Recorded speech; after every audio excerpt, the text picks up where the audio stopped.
Here are a few of the worst GoFundMe stories.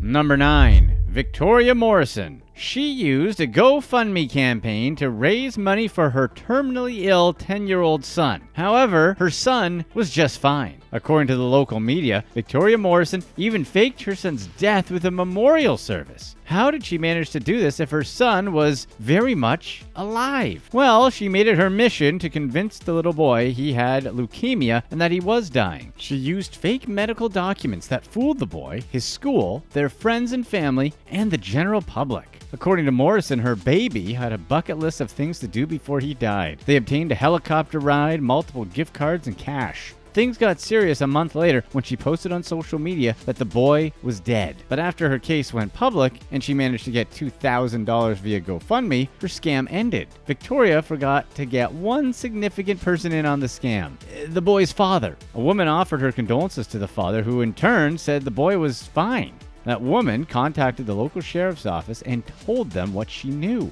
Police officers found the family at a Carson City motel and noticed the boy was indeed alive. She was charged with getting money under false pretenses, and since her son had missed school for several months and she had convinced him of a made-up illness, she was officially charged. Number 8. Brandy Holder.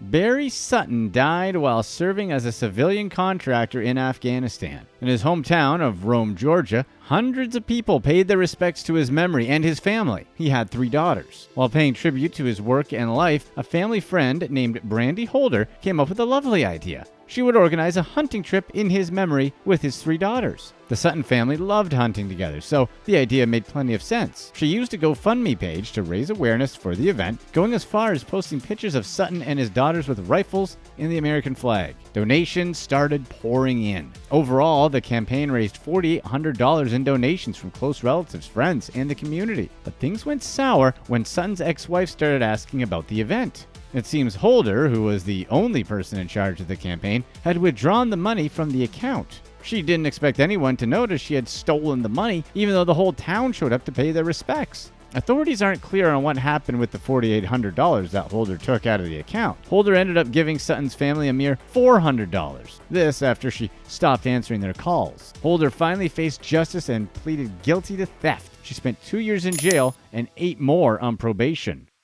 Number 7. Cindy Smith. She was very public on Facebook about her ongoing struggle with CIDP, a neurological disorder considered to be treatable but very debilitating.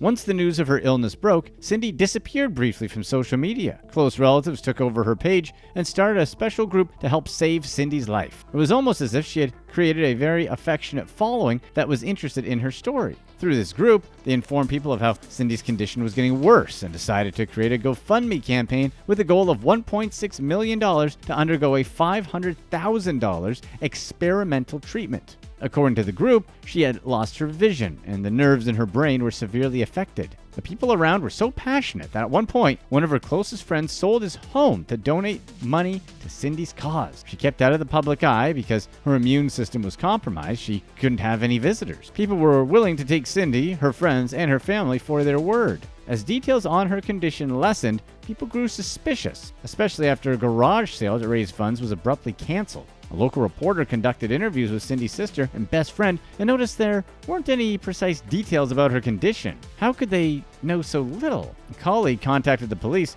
who immediately launched an investigation. Later on, it was confirmed by a neighbor that Cindy wasn't blind and that she had left her apartment one day to do laundry. The investigation showed she never had CIDP and she was perfectly healthy. Cindy was arrested for faking an illness and soliciting money through charity. Number 6. Martin and Jolene LaFrance. The LaFrances, who were both 35 at the time, found themselves dealing with their 9-year-old son CJ's cancer diagnosis. The New York couple claims CJ was diagnosed with Hodgkin lymphoma. According to their GoFundMe page, the couple quit their jobs because of CJ's constant hospital visits. After going public with their campaign in 2017, the LaFrances enjoyed the sympathy of many, including the Syracuse University football team, who even invited CJ to participate in their summer camp.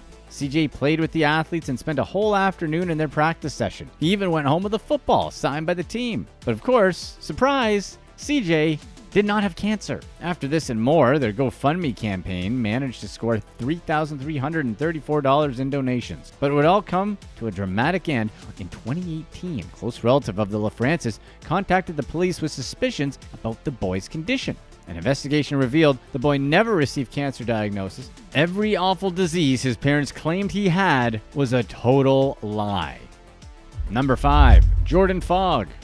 She's a Canadian woman who wanted to help an older man she'd been caring for. The whole idea was to raise money to get a new motorized scooter for Jimmy Filippello, since he depended on one to get around. Jordan decided to create a GoFundMe page to raise money and help him out. However, Filippello never asked for any of it, nor did he know anything about it. Fogg went through her idea anyway and received $1,200 from 40 people who donated to the campaign. And that's where things went wrong. According to Filippello, he only received $100. A friend of Filippello's and an employee at the Ontario County Office for the Aging smelt something fishy and notified the police. Police confirmed the story that she'd only given him $100. He thought that's all there was and never thought anything of it. What Fogg did with the rest of the money, only she knows. Fogg was charged with 4th-degree grand theft. Number 4. Matt White. There are indeed good intentions behind creating most GoFundMe pages. People care about the cause they're supporting and put money to the intended use. The story of Chauncey Black, a teenager from Memphis, Tennessee, is such an example. Unfortunately, the GoFundMe campaign didn't change his life for the better. Living with his grandmother in a house they could not afford, Chauncey set out to the streets to get money for groceries. He offered to carry people's groceries outside the supermarket in exchange for cash or food. Here's where he met Matt White. White was moved by the teenager's intentions and decided to get him some food and groceries. While they talked about his life, the pair drove to the teenager's house. White was shocked to see where Chauncey lived. White decided to create a GoFundMe page to raise $250 so Chauncey could start a small landscaping business. It wasn't long before they doubled their goal. People seemed hooked on the positivity and hopefulness of this story, so the money kept pouring in. Matt made sure the public knew every detail about their donations and Chauncey's newfound luck. He would post daily heartfelt updates about Chauncey's adventures. After a week, they made $10,000. A reporter caught wind of the story and made Black a national sensation, raising $100,000 for the boy and his family. In a matter of 3 months, the campaign managed to make $342,106, a large part of which was used to buy a new home in a safer neighborhood, something Chauncey's grandma thought impossible. But as time went by, Matt noticed attitudes in Chauncey that worried him. His ego was inflated because of all the attention his story had received, and he dropped out of high school. Matt noticed how Chauncey's family became dependent on him whenever they needed anything. Then Matt learned Chauncey's girlfriend was pregnant. Matt realized there was nothing more he could do to change the boy's life. Sadly, Chauncey was caught in a mentality that he wasn't willing to change. Number 3. Uravando and Long. In Florida, Ginny Uravando and Robert Long were charged with 9 counts of fraud after convincing their 13-year-old son that he had been diagnosed with terminal brain cancer. The weird thing is that police wouldn't identify the boy's relationship with the couple, even if Uravando said the boy was her son in her Facebook posts. A school official notified police of possible wrongdoing when the boy started telling his classmates that he would die soon. His parents even sold t-shirts to support the boy's cause. According to Uravando, surgery was too risky, as the boy might slip into a coma. Police found the GoFundMe page the couple had set up and reached $1,000 in donations before exposing the scam. Number 2. Kate McClure. Kate McClure, a 27-year-old from New Jersey, found herself stranded on the side of the I-95. Her trip to Philadelphia had gone wrong. She was alone, with no gas on her car, and without a penny to save her. She was approached by an odd-looking man, Johnny, who made her feel uncomfortable at first. He was clearly homeless. He told her to lock her doors and he would find help. He came back with a small tank of gas on which he'd spent his last $20. McClure was so moved by his gesture that she promised to come back with something. She and her boyfriend started visiting Johnny, giving him cash, snacks, and gift cards to buy whatever he needed. After a few visits, McClure felt she needed to do much more to repay him. So they launched a GoFundMe campaign with the ambitious goal of $10,000 to get Johnny back on track. The campaign went viral. Thousands of dollars started pouring in. While it all sounded movingly convincing, it turned out to be a total scam. The gesture made them instant stars, with Johnny being featured on national TV. But when Johnny noticed he wasn't getting his cut of the money, he decided to sue the couple, publicly exposing the charade. McClure and her boyfriend met Johnny at a local casino, approached him, and convinced him to go along with the scam. When asked why Johnny hadn't gotten any money, the couple said they were worried he wouldn't spend it right. However, the couple's spending habits included parties in Las Vegas, Broadway tickets, and shopping sprees. After Johnny's initial lawsuit, Mark D'Amico, McClure's boyfriend, was federally charged with conspiracy to commit fraud based on the homeless man scam that gathered almost $400,000. Number 1. Anonymous.